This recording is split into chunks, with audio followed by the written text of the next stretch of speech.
जो टॉपिक है कि अगर आप ये स्वघोषणा नहीं देते, खाता जो है वो अनाबाद बिहार सरकार के नाम से खाता खुलेगा। इसके वजह से आपने जमा नहीं किया होगा या और भी कोई कारण हो सकता है जो आपका पर्सनल मैटर, साक्ष्य नहीं रहने के उपरांत भी आपके नाम से खाता दर्ज किया जाएगा। आपके पास खतियान नहीं है और आप खतियानदार हैं। जय हिंद साथियों, स्वागत है हमारे YouTube चैनल बिहार सर्वे इन्फॉर्मेशन में। तो आज जो हम बताने वाले हैं कि इस बार जो भूमि सर्वे हो रहा है, जो पूरे बिहार के सभी डिस्ट्रिक्ट में बिहार स्पेशल सर्वे जो हो रहा है, तो उसमें किस परिस्थिति में, किस कारण से आपका जमीन होते हुए भी वो बिहार सरकार हो सकता है या किया जा सकता है, ये तमाम सारी जानकारी आज इस वीडियो में हम बताएंगे। तो आज का जो हमारा टॉपिक है कि अगर अपने जमीन का सर्वे नहीं करवाते हैं तो जमीन बिहार सरकार की हो जाएगी। मतलब आज का यही सवाल है कि अगर आप अपना जमीन, आपका जो पर्सनल है, आपका जो केवाला है, आपका खतियान है, किसी कारणवश अगर आप उसका सर्वे नहीं करवा पाते हैं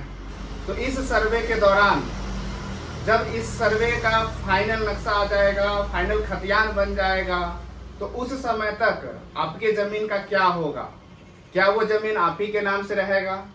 या बिहार सरकार के नाम से हो जाएगा? तो सबसे पहला आप जो समझते हैं कि जो सबसे पहला प्रक्रिया है सर्वे का,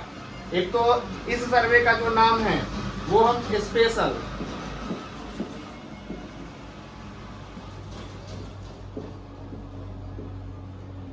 इसको हम स्पेशल सर्वे बोलते हैं।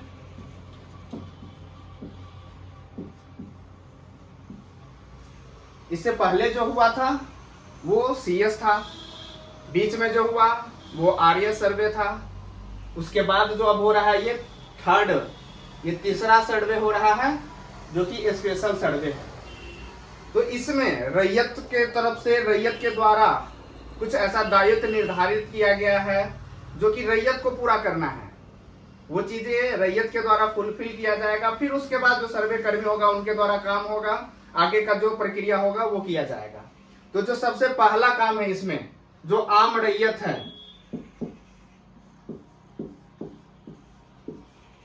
जो आम रैयत है, इनके द्वारा जो फर्स्ट प्रक्रिया करना है, आपका जितना भी जमीन है उसका अगर कागज सही नहीं है उसको आप सुधार कर लीजिए। अगर आपका आरमेर सही नहीं है उसको सही कर लीजिए। जब सर्वे कर्मी अगर आपके प्लॉट पर जाते हैं उससे पहले अगर आपके प्लॉट पे, आपके खेसरा में अगर कुछ फसल लगा हुआ है तो उसकी कटाई कर लीजिए, ताकि अगर उस पर प्लॉटिंग करने जाए तो उस समय उनको दिक्कत नहीं हो, ना आपका फसल बर्बाद हो, न सर्वे कर्मी को कोई दिक्कत हो। एक आम रैयत को करना है। उसके बाद ये तो हो गया कि आप मौखिक कर सकते हैं, ये बोलचाल की बात है, बट जो डॉक्यूमेंट्स का काम करना है, जो कागजात का काम करना है, वो सबसे मेन है कि अगर आम रैयत है और आपका प्लॉट है, ये आपका खेसरा है, आपका प्लॉट है, तो इसके स्वामित्व संबंधी मालिकाना जिसको बोलते हैं, जिसको मालिक बोलते हैं, अगर इस खेसरा का अगर आप मालिक है तो उससे संबंधित आपको कागजात प्रोवाइड करना है। तो एक है कि अगर आपके पास केवाला है, आपके पास खतियान है, आपके पास पंचनामा बंटवारा है, अगर आप बदलैन किए हुए हैं तो बदलैन का कागज है, अगर आपको बंदोबस्ती पर्चा मिला है, दान पत्र मिला है, ऐसी तमाम बहुत सारे डॉक्यूमेंट्स होता है जो कि आपके पास अवेलेबल होगा। तो उस डॉक्यूमेंट्स को आपको सर्वे कर्मी के पास, एक तो है कि आप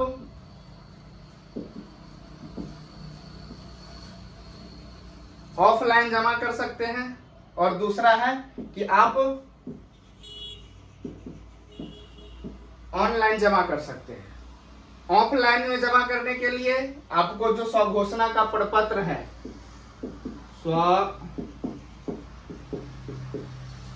ये जो स्वघोषणा है, ये रैयतों के द्वारा फुलफिल करना है। इसको आप ऑफलाइन और ऑनलाइन दोनों तरीके से आप जमा कर सकते हैं। तो इसके साथ में जो आपका ये खेसरा है, इससे संबंधित जो भी डॉक्यूमेंट्स है वो आपको शिविर कार्यालय में सर्वे कर्मी के पास आपको जमा करना है।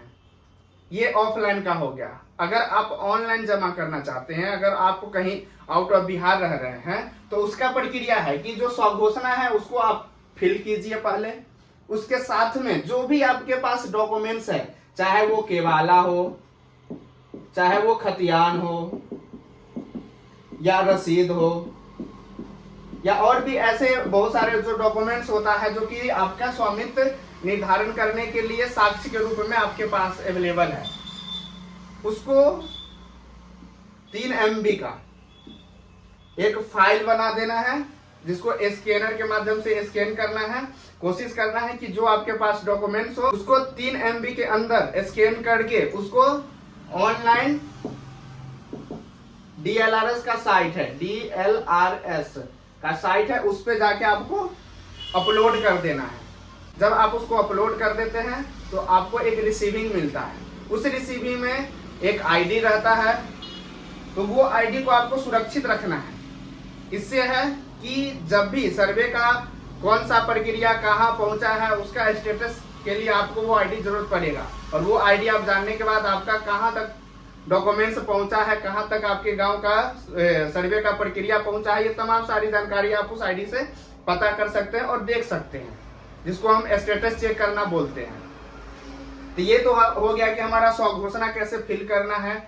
क्या क्या करना है आपके द्वारा। जो मेन है, जो आज का जो टॉपिक है कि अगर आप ये स्वघोषणा नहीं देते हैं तो फिर आपका जमीन का क्या होगा। तो ये है कि सबसे पहला जो आपका काम है वो स्वघोषणा देना। अगर आप स्वघोषणा नहीं देते हैं, सर्वे कर्मी के पास स्वघोषणा नहीं जमा करते हैं, तो क्या होगा कि जब अभी स्वघोषणा जो दिया जा रहा है तो उसमें जमीन का साक्ष्य दिया जा रहा है, जमीन का साक्ष्य दिया जा रहा है। सर्वे कर्मी जाएंगे, अभी जैसे स्वघोषणा का डेट खत्म हो जाएगा, उसके आगे का जो प्रक्रिया है उसमें किस्तवार होता है, जो कि किस्तवार किसको बोलते हैं इसका वीडियो ऑलरेडी हमने चैनल पे डाल रखा है, आप वहां जाके देख सकते हैं। तो किस्तवार में है कि सर्वे अमीन ये आपके प्लॉट पर जाएंगे, उस समय वो मौखिक पूछेंगे, जैसे ये हमारा प्लॉट हो गया, ये हमारा प्लॉट हो गया,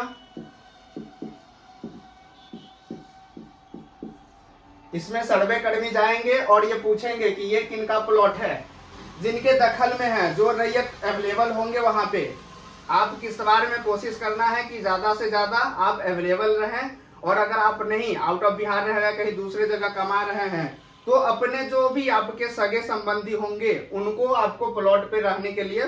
बोलना है, सूचित करना है, ताकि जो सर्वे कर्मी आए तो उनको आप अपना नाम दर्ज करा सके, ये इनका है, ये इनका है, ये इनका है। तो जो किस्तवार में होगा कि ये जो 4 नंबर नया, ये जितना है ये हमारा एसएस मैप है, ये हमारा एसएस मैप है, और ये नया पार्सल है जिसको हम नया खेसरा के नाम से जानेंगे। ये नया खेसरा हो गया।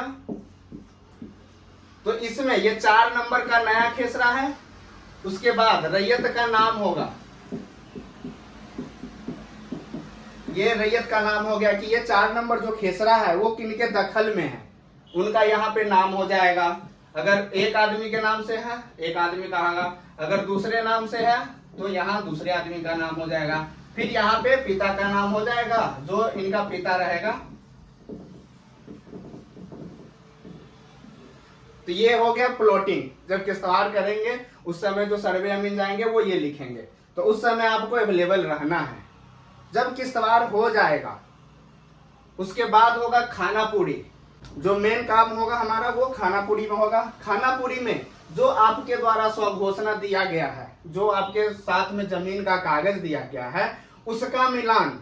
जो आपके प्लॉट पे, जैसे 4 नंबर खेसरा नया, उसमें आपका दखल है, तो ये स्वघोषणा और आपका दखल नक्शा के अनुसार इसका मिलान किया जाएगा।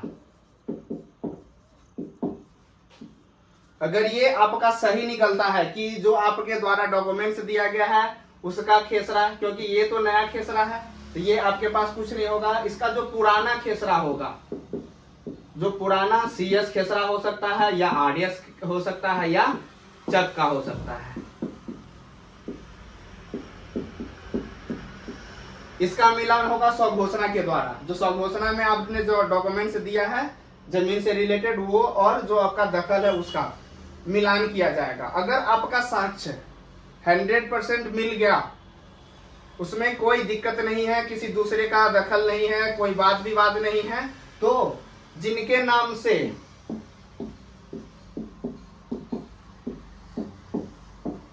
कागज रहेगा उनके नाम से खाता खोल दिया जाएगा।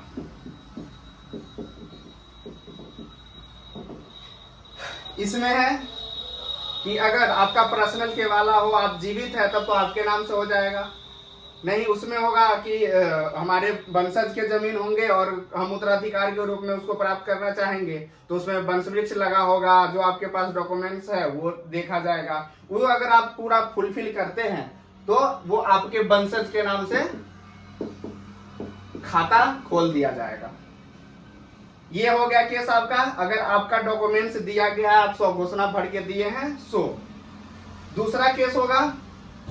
कि आपने स्वघोषणा जमा ही नहीं किया, आपने स्वघोषणा जमा ही नहीं किया, ये ना आप ऑफलाइन जमा किए ना ऑनलाइन जमा किए। अब क्यों नहीं किए, उसका भी कोई रीजन हो सकता है, या तो आपके पास डॉक्यूमेंट्स नहीं होगा, या आपके पास अगर कुछ डॉक्यूमेंट्स होगा वो सही नहीं होगा, गलत होगा, खाता खेसरा या कुछ भी गलत होगा, इसके वजह से आपने जमा नहीं किया होगा, या और भी कोई कारण हो सकता है जो आपका पर्सनल मैटर हो। तो उस स्थिति में क्या होगा, अगर आपके द्वारा स्वघोषणा जमा नहीं किया जाता, किसी भी रैयत के द्वारा अगर जमीन से संबंधित साक्ष्य स्वघोषणा के रूप में नहीं अगर फिल किया जाता है ऑनलाइन या ऑफलाइन, तो उस स्थिति में जो सर्वे कर्मी है वो तो जाएंगे किस वार्ड में प्लॉट पे, उस समय आप मौखिक लिखवा दीजिएगा कि ये मेरा प्लॉट है, ये मेरा जमीन है, ठीक है, ये मेरा जमीन है, ये आप प्लॉट पे लिखा दीजिएगा। बट जब वो डॉक्यूमेंट्स खोजेंगे उस समय आपका स्वघोषणा अवेलेबल ही नहीं होगा, तो ये जो आप जमीन दिखा रहे हैं उसका तो कोई कागज है ही नहीं, कोई आप कागज दे ही नहीं रहे हैं, तो सर्वे कर्मी फिर किनके नाम से, आपके नाम से मौखिक आपके दखल होने से आपका खाता नहीं खुलेगा। उसके लिए आपको साक्ष्य जरूरी है। अगर आपके पास साक्ष्य नहीं है, अगर मान के चलिए कि आप केवाला करवाए थे, आप खतियानदार है और आपके पास अवेलेबल नहीं है, खो गया है, बहुत सारा कहते हैं कि बाढ़ आया था तो बह गया, आग लगा था तो जल गया, ऐसी परिस्थिति में उसका भी कुछ नियम है कि आपके पास जो दखल है उसके चौहद्दीदार जो है आपके, उनके डॉक्यूमेंट्स में, जैसे ये जमीन है राम का, तो इसमें क्या हो गया कि उत्तर दक्षिण पूरब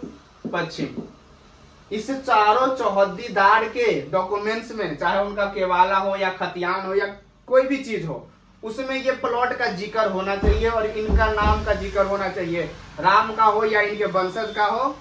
ये जिक्र होगा। उस परिस्थिति में सर्वे कर्मी पहले ये प्लॉट वेरीफाई करेंगे, इसमें कोई अगर दावा आपत्ति नहीं करता है, कोई वाद विवाद नहीं करता है,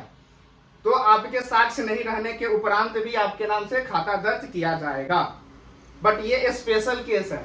ये स्पेशल केस है, इसमें जो चौहद्दीदार है उनका जो डॉक्यूमेंट्स है वो मिलान होने के बाद जब सर्वे कर्मी सेटिस्फाइड हो जाएंगे कि नहीं वाकई में ये जमीन आप ही का है, तब आपके नाम से खाता खोल दिया जाएगा। तो ये हो गया कि आपके पास डॉक्यूमेंट्स था और वो खो गया है, जल गया है, नष्ट हो गया है, उस केस में है ये।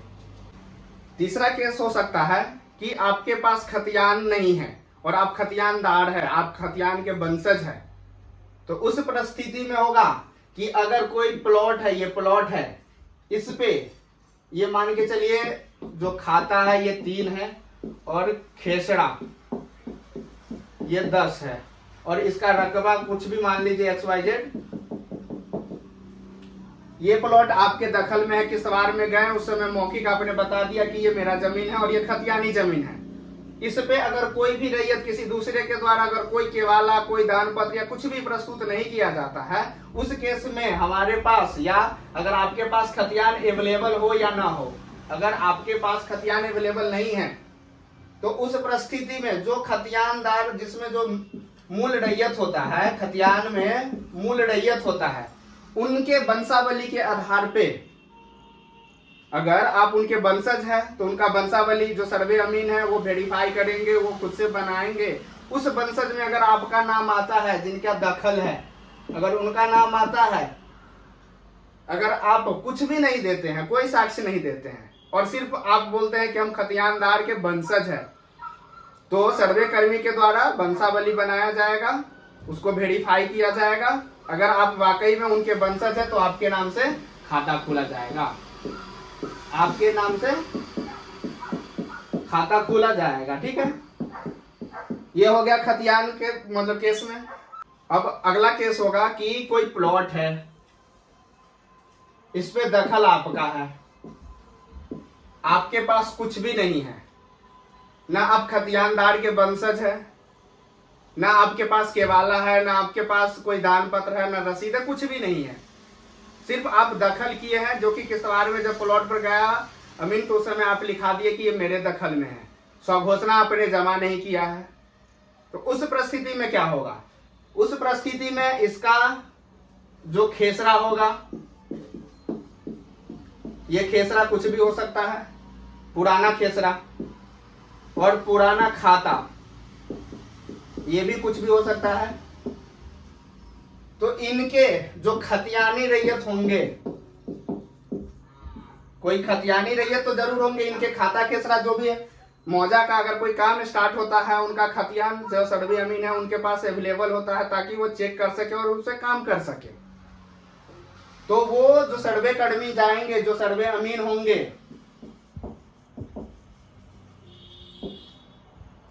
वो पहले खतियान में देखेंगे कि रैयत का क्या नाम है, रैयत का क्या नाम है। रैयत का नाम यहाँ पे लिखा होता है, सबसे फर्स्ट कॉलम में जो होता है यहाँ पे रैयत का नाम, ये रैयत का नाम कुछ भी हो सकता है, ये चेक करेंगे और उनका वंशज को पता करेंगे, जो वंशज होगा उनका वो पता करेंगे, वंशावली बनाने के लिए वंशज का पता करेंगे। अगर गांव में, समाज में, जनप्रतिनिधि के माध्यम से, आम रैयत के माध्यम से अगर उनका वंशज का पता चल जाता है, तब तो उनके वंशज के जो जीवित वंशज होंगे उनके नाम से खाता खोला जाएगा। अगर उनके कोई वंशज ही नहीं होंगे या किसी भी गांव के आदमी को, कोई भी जनप्रतिनिधि हो, आम रैयत हो, किन्हीं को पता नहीं होगा कि इनका वंशज कौन है या कहाँ है, या इनके वंशज चले गए हैं, मतलब देश चले गए, विदेश चले गए या कहीं चले गए, मतलब वो अवेलेबल नहीं होंगे और दखल आपका है।